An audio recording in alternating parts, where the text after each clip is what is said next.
Hi, it's DJ. Today I want to talk about how to make other people need to be around you. Sometimes you want to improve your social ability, and I see a lot of people are struggling with this because by default, people are going to be attracted to so many other people, right? But why would they choose you as their best friend, as their friend, as their partner, romantically or in life? What makes you so different that the other people can choose 30 million other people that are connected by the internet? But why would they select you over all these other people? So I have a really interesting point to make today. Is in order to do that, in order to make other people need you, you need to be a beautiful person who speaks intelligently. I think this is a very interesting point because to me, there's two elements in this point: be beautiful and be intelligent. So let's start with beautiful. So most of the time when people are conversing with others, we use this emotional route of mental processes. So essentially, it's really basic knowledge that all of us, anyone, like to look at people that are beautiful, right? If their face is aesthetic, if their behavior or their way of being around you is comfortable, confident, and aesthetic, you really enjoy their company just by default of them being there, because your eyes are having a good time when looking at them. So I think it's very important for people to understand that beauty is actually quite important in our society nowadays. And everyone has a mean to become more beautiful, to be more socially desirable by looking more beautiful. There's this little something called sexual selection. Essentially, it's a biological mechanism in evolutionary theory that our ancestors not only compete in its wellness, in its wealth, and its strengths to select mate, but also there's one selection process that's from female to male, or from the people to select the other person as your partner to be more aesthetically pleasing to you. So beauty can signal a lot of really good qualities in a mate or in a partner. Essentially, why this is important is because throughout so many evolutionarily important generations, so your ancestors have been mated so many times with some of the top mate in beauty. So essentially every single person nowadays, by default, you're genetically beautiful. If you're watching this video right now, you're genetically beautiful. If you don't think you're beautiful right now, there's something must be wrong with the way of you living your life. There's something going wrong there, not your genes. Because our gene is being perfected generations after generations by the prettiest person that most people can find. Of course, it's not entirely the case because there's other elements the influencing mate choosing or influencing passing on genes to the next generation. There's also how well can you survive? How much money can you potentially make? So how well of a provider you are as a person. So there's definitely different points that our ancestors has also succeeded in. But my point for today is they're for sure beautiful. Our ancestors are for sure beautiful. Otherwise they wouldn't be able to pass on the gene. So without too much stress on this point, I want to make you believe that you can become beautiful by improving yourself on daily habits. So for example, let me give you just one example. Someone's beauty at a certain age, around 14 years old, for example, in your classroom, when you're 14 years old, just imagine you're sitting in a classroom, you're looking around your entire classroom. Everyone looks kind of cute because you're all kids, right? Every single kid has cute and in a particular way. So there's not much beauty diversity in your classroom. Definitely, of course, there are certain hot girls or certain hot guys in your classroom, and there are certain hideous loser guys or girls, emo girls, something like that in your classroom. So although they are slightly better looking or slightly worse looking than the average, they're not going to be too far from the average at that age. Now think about this. When you enter university, or when you enter like second last year of high school, you'll notice there's actually a huge diversity of beauty then.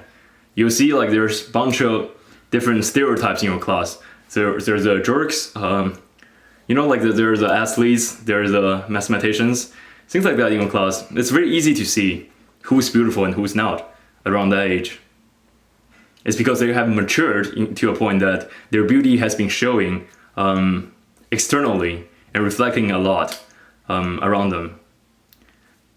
But slowly, but surely, once beauty is reflected to a strong point that by their nutrition and health. So just imagine this. The hottest guy in your classroom around the first year of university or last year of high school. Now he grew up and then he started drinking alcohol every day and start to eat garbage food like pizza, burgers, things like that, trans fat, a lot of these unhealthy food. Or at the same time, you imagine your classroom like nerd. This one guy that looked pretty nerdy in high school, and then he started growing up and he started doing exercise. He started pursuing better nutrition. He started doing good lifestyle habits. He sleep 8 hours per night, and is always energetic and rested. Then over a long period of time, also this is not immediately apparent, but over a long period of time, around the age of 40, you will see there's a huge difference between these two now. Now the nerd, because he has been doing all the good things, he has been pursuing all the right things to pursue, his attractiveness has increased so much that he's superior essentially to the old school athletics person. So yeah, I think this is a very interesting point that you can potentially change the way you look by performing good habits. So some of the good habits I suggest you to pursue is definitely sleep, because sleep is such an important part of our life. If you have everything else done perfectly, but you don't have enough sleep every night, then you're not doing it correctly. So someone around 20 years old, because I'm 20 years old, I'm just going to talk about someone around 20 years old. Someone around 20 years old need 8 hours, 8.5 hours of sleep, 8 to 8.5 hours of sleep. So you always remember that. If you have one night of sleep of maybe 7 hours, just try to sleep a little bit more the next night to kind of like make it up for it. And try not to sleep 5 hours per night at all. Just don't do it. And then by doing that and keeping a good sleeping schedule, so sleep at the same time every day and wake up around the same time every day, you actually see a huge difference in your life. Another thing is good nutritious food. A lot of time the modern diet, unfortunately, if you are not like super privileged, you'll be exposing yourself to a lot of fast food. This is unfortunately true. The cafeteria food in your school, the cafeteria food in the shopping malls, most of them are not very good for your body. They're overly sugary, and then they have too many added unnatural food flavors. So those are actually pretty bad for you. And then by staying away from less nutritious food and eating more nutritious food, you can potentially improve your body functioning and make your health better. When your health is better, your beauty is better. So there's also that important point of how to improve your beauty. And some people don't like exercise, but I think exercise is one of the best way to build your mental toughness and the best way to build your physical toughness. And once you build your physical toughness, it's just a matter of time for you to look absolutely amazing. So yeah, I think one of the strong points of how to be a good companion, how to make people like being around you, is actually to be beautiful. That's a good point. The next point is to speak intelligently.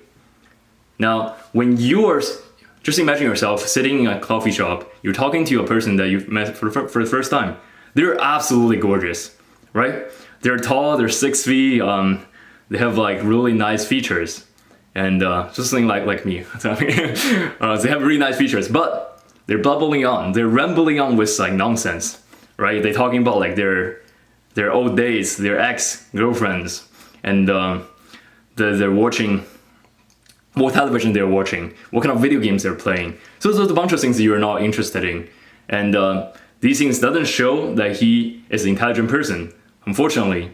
Now maybe he is, but because he doesn't speak intelligently, you automatically judge this person as being less fit to be a good potential friend. or potential mate that you want to carry on in the future. Because our life is very limited.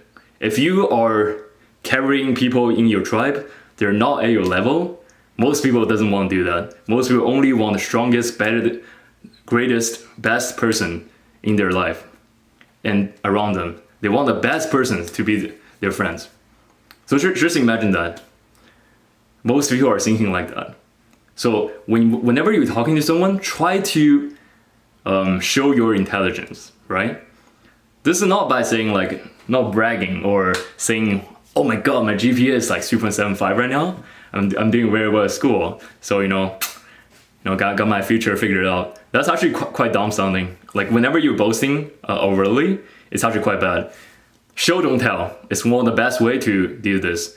We learned this, of course, in our English class in high school, or like I think everyone has learned this term, show, don't tell, in our storytelling, in any fictional writing, right? So the idea is, whenever you're trying to convey an idea, show, but do not tell.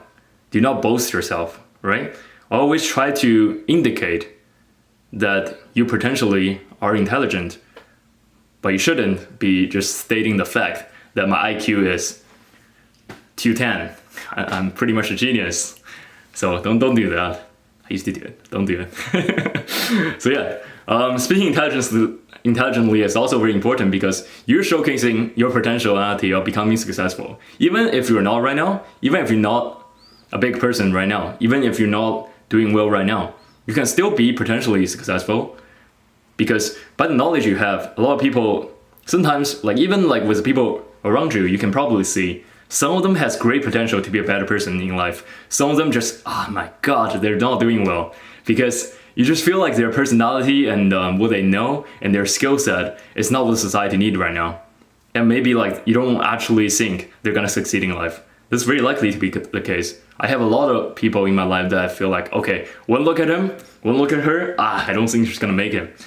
So there's definitely certain qualities that we unconsciously know to be valuable. So conscientious person. If someone is very hardworking, we have a good guess that maybe that's gonna be a pretty successful person. Disagreeableness. If someone is pretty disagreeable, so they're constantly thinking about how do I disprove this point, or if they're thinking very critically and freely, you can tell that they're probably gonna be doing well in life, financially at least, right? So there's certain personality markers that you can see, oh, this person might be able to accomplish something in life.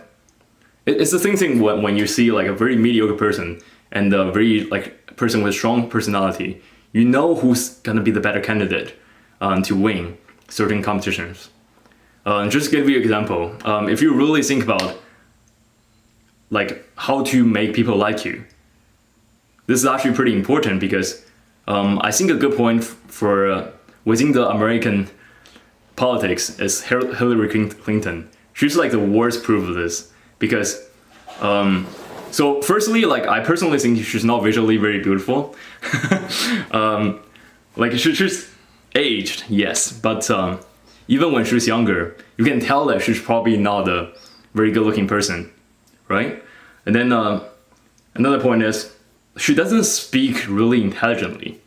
If you really think about it, whenever you hear her speak, you can hear she's just trying to sound smart by boasting herself, by boasting what she has done, by boasting how much power she acquired. And you just feel like this is an obnoxious person and you don't want to deal with her. So that's also a very important point. Keep some people in your life in the back of your mind. So if you have met someone that's really unlikable, just remember them and remember why you didn't like them and try to engage and do the opposite. That's always pretty much work. So another good point is you can find a very intelligent person in your life. Now these people are rare. Now there's not a lot of people that talk intelligently, unfortunately. Most people just talk about their daily connections and friendship with other people. They talk about gossips, they talk about tea. Those are pretty basic levels speech, unfortunately, but the majority of the human population right now are engaging in this kind of small talks in their daily conversations. So you just think about this. Sometimes it's really hard to find people that sound intelligent when you're talking to them, when you're just having a casual dinner, but you guys are laid back and they just happen to say something that's, oh my God, that's so true. I've never heard anyone say something like that before. And then I've always wanted to be talking about this, but no one has ever opened up about this deep personal information or deep personal wisdom before. So I really appreciate you by telling me this, and I'm pretty appreciate you to be discussing this with me. So people will be grateful if you started speaking with deeper topics or start to engage them more intellectually. That's always better. Just think about this. Okay, you are taking a girl on a date, or something in that respect. You're taking a guy on a date, for example. That's also the scenario that could happen. Now, what you want to do is you don't want to treat them as an object, right? You don't want to talk about, oh my God, you're so pretty right now, or things like this.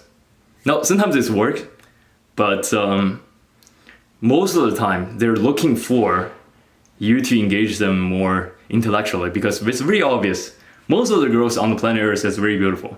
To be completely honest with you, most of the girls are gorgeous, right? As of the point I mentioned, because genetically most people are beautiful, and the girls pay more attention to their looks, unfortunately, than guys right now. So more girls are more likely to be more beautiful, right? So a lot of girls are beautiful. They have heard people tell them you're pretty, you are amazing looking, you are gorgeous, you're sexy. They heard everything like that. Even just say, okay, you have a really beautiful eyes, which some people say is quirky, and then maybe that girls will like, but they have heard that before probably, all right? So you try to, like, as a person, you try to respect them and engage them intellectually. You need to talk about intellectual stuff with them. So yeah, now that's the 2 points. If you want to be an amazing speaker, if you want people to like you, if you want people to need to be around you, if you want people to think about you whenever they're not with you, you want people to miss you whenever you're not with them. Now, very important is be a beautiful person who speaks intelligently. Thank you so much. If you like video like this, I'll do more, of course. Just let me know. All right, thank you so much. I'll see you in the next one. Hopefully this is helpful.